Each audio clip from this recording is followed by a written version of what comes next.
Hello, welcome to the Indie Ocean. This is Coral's Curse, and it's a game that you don't hear much about, even by Xbox indie standards.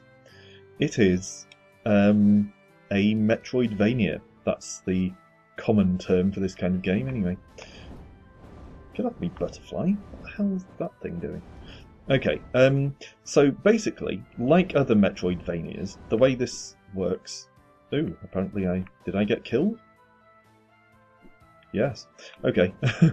So like other Metroidvanias, the way this works is you have access to a large, sort of interconnected game world rather than a series of levels. And you unlock abilities as you explore that allow you to access previously inaccessible areas. I haven't played that much of this so far. I've put probably a couple of hours into it, but I reckon I'm certainly less than halfway through. I'm probably something like a quarter of the way through. But that's guesswork, really.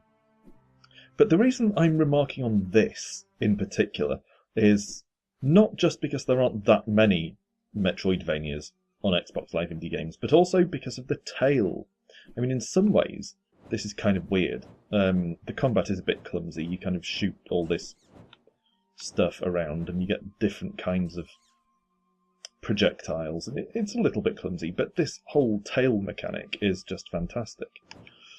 You hold down one of the buttons, RB, and you manipulate your tail like this. And it's not... That might sound like I'm a child going, wow, this is awesome, you can move your tail around. But it's actually really, really practical, and it's essential, in many cases, to making progress. Because you can use it in a variety of ways. Your tail is pretty much impervious to most things anyway. So if enemies are shooting at you, for instance, you can make yourself a nice tail shield, like that, to protect yourself. But one of the things you'll do most often is that, well, you can stand up like that, like something from Greek myth. But a lot of the time, you will dangle from edges. Let's see if there's a handy edge for me to do this from. Not really. But instead, I'll fall to my death and fall to my inconvenience and spectacularly fail to demonstrate exactly what I was trying to demonstrate. Fantastic. But yeah, get away from me. A lot of the time, you will be able to dangle from ledges by your tail, which will actually enable you to reach, like this, I guess. It will enable you to reach areas that would otherwise be completely inaccessible to you. So you can see here we've got green lock blocks that we can open because we got the green key. And these underwater sections are even more bizarre because you kind of swim like an eel. It's all very strange. I'm in two minds as to whether I think Coral's Curse is a good game or not. It does have a lot of awkwardness in it, in many ways. Like as I said, the combat, sort of surviving enemy assaults, is pretty tricky, because of the sort of clumsiness of trying to firstly locate and then fight back against enemies. You cocoon yourself with your tail for protection, but then you have to shoot through it like this, and it's just quite clumsy.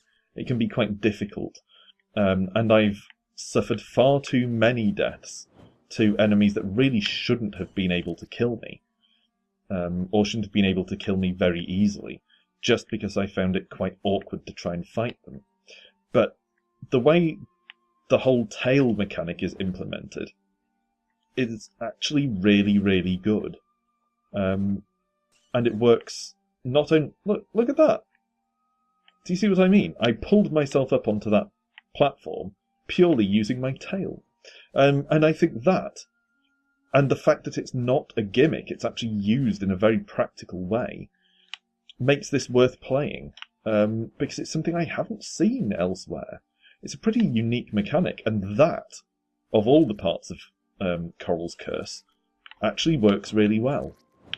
Add to that the fact that this is one of the few sort of open world exploration based Metroidvania type of games available on Xbox Live Indie Games, or possibly even just on the Xbox in general. And it makes Coral's Curse definitely worth investigation, if not necessarily an actual purchase.